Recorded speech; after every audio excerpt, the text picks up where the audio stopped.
Two's a goddamn deal, man. It's money only pal, baby. And we are back with another video of real military talk, the good, the bad, and the wild. And today, man, we got a wild one. We got a wild one. I know y'all enjoy, my story, so I got a good one for y'all, man. But first, if you've been enjoying this series, bruh, tip the bartender. You know what I'm saying?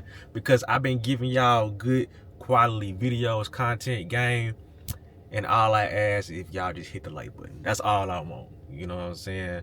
It's kind of like when you go to a bar and your bartender is making your drinks good and strong and right.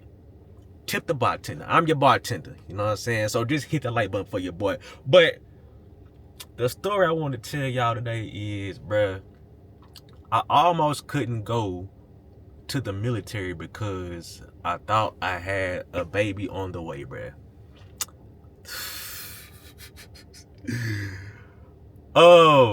Back in the day, bruh.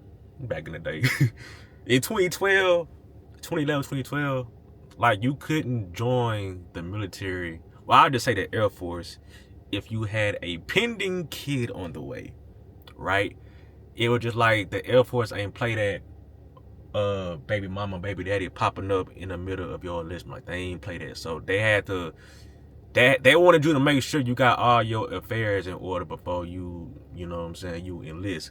But now it's easier. Like, all you gotta do is sign some paperwork. You be like, yeah, my baby's parent is aware that I'm going to the military. You know what I'm saying? So you were able to go. But back then, hell no. But here's what happened, bro. I was dealing with a girl around 2010 because I had just moved up to Dallas from Houston, right? And at the time,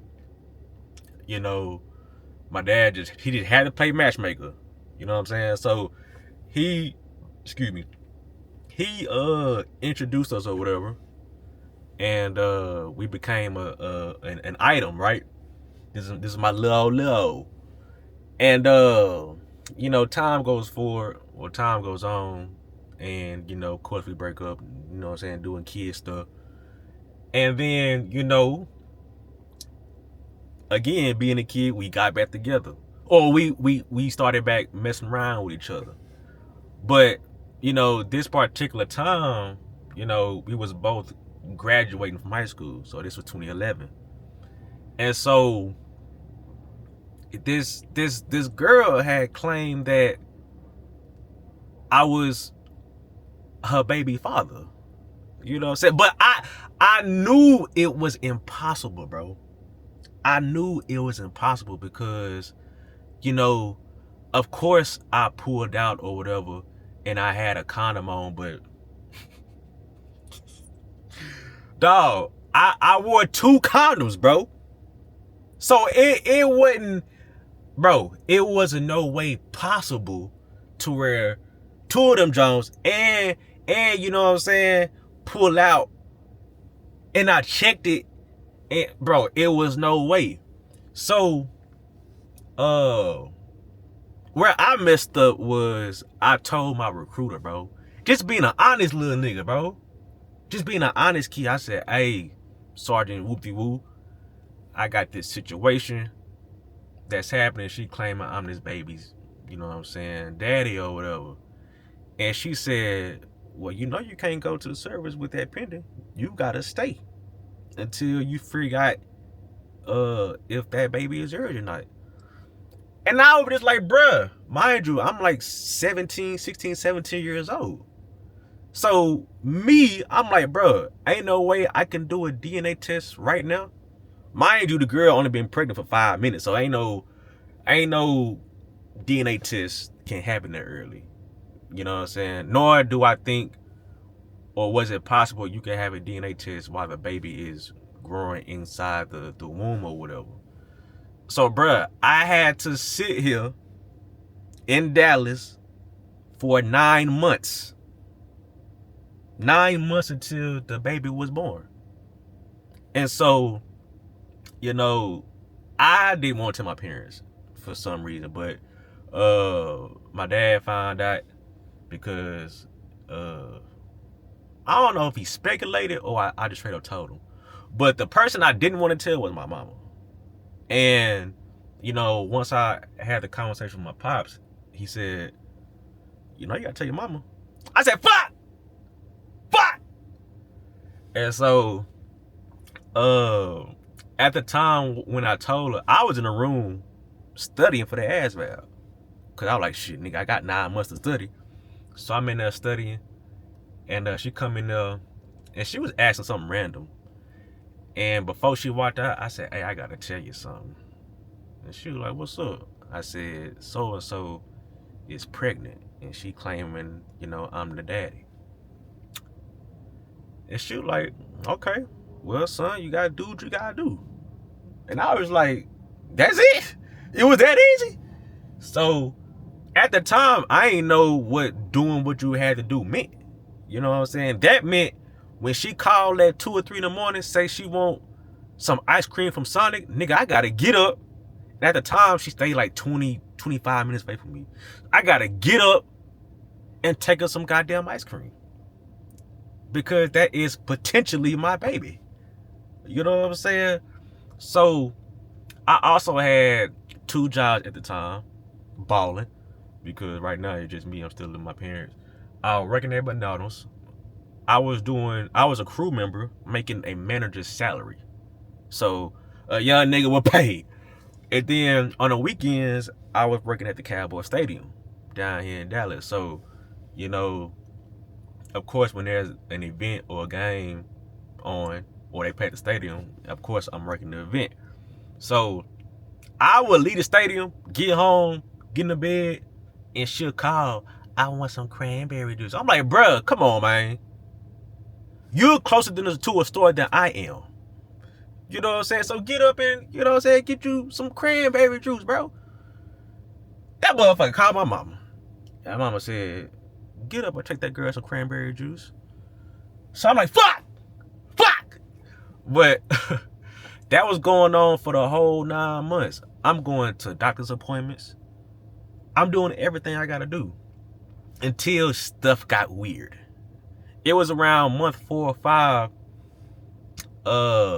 She started tripping. I don't know if her parents got in it had to been that, because it just happened out of nowhere, right? And so mind you, I was working at the Cowboy Stadium with her mama. You know what I'm saying? So if you had a problem with me, we could have talked it up during the shift or on break. So out of nowhere, it started getting weird. And then she was like, you don't have to come to appointments no more. You don't have to do anything for me anymore. And I'm just like, what the where is this coming from? So me being the ignorant young dude I was, I said, bet. I don't want to do this shit that way. because I know I'm not this baby daddy, bro. And we was not together, like in a relationship, but we was dealing with one another. You know what I'm saying?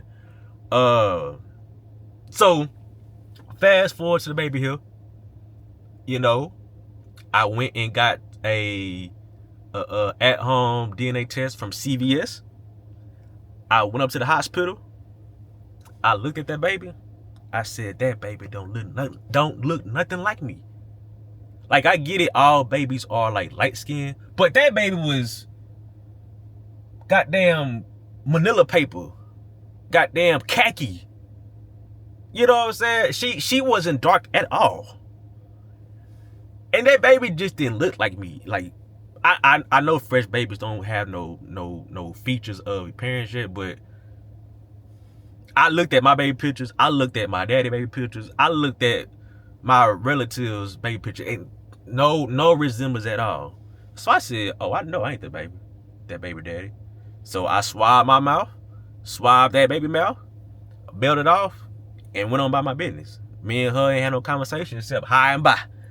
I walked in, I was like, you know what I'm here for. You know what I'm saying? And did what I had to do and dip. Put in the mail. And so it came back some few weeks later.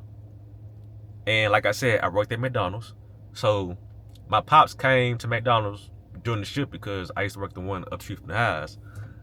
And so He said, what's up, boy? I said, what's up with it? I kid you not, he had his phone like this and he just set it on the counter. He said, read that. Mind you, middle of the shift. So I'm looking at the what I'm looking at, and it's the test results. That mug said 99.99% not the daddy, basically.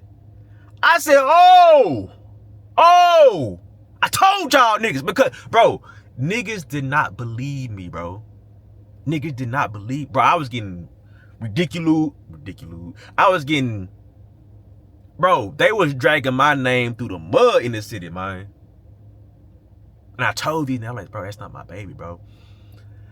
Basically, what ended up happening, was, goddamn, talk about, she was dealing with me and another dude at the same time, but I guess she don't really like dude, and she saw potential in me more than she saw potential in the old dude, and she was just hoping and praying that I was this baby daddy, because the baby was gonna get taken care of for sure, based off who I was, based off who my parents was, based off who my family was. Like, the baby was gonna be taken care of. She's like the okie doke me, but I was mad as hell because I wasted nine months. You know what I'm saying? To wait for the military, and mind you, I'm in a whole different relationship. You know what I'm saying? A committed relationship. So I had to tell her, and so that put a little wrench out in our relationship, and it was just crazy. It was just crazy. But after that, man, I took that ASVAB for the 4th time. I passed that mud, and I was out. And so, you know, it's funny now, but it wasn't funny back then. I was stressed as hell.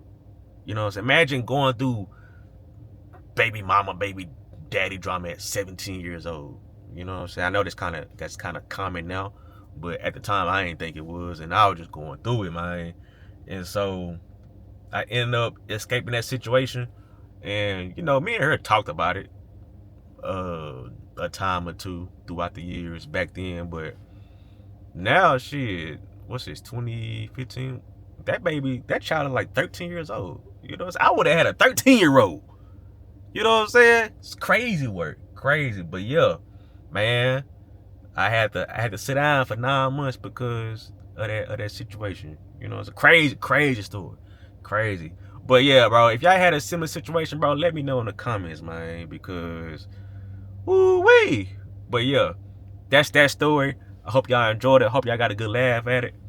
And same time tomorrow, check out this video, bro. Make sure you hit that like button, subscribe to the channel, share this channel with a person that's interested in going to the service and may having a similar experience like mine. I can relate to them. So yeah, check out this video, bro.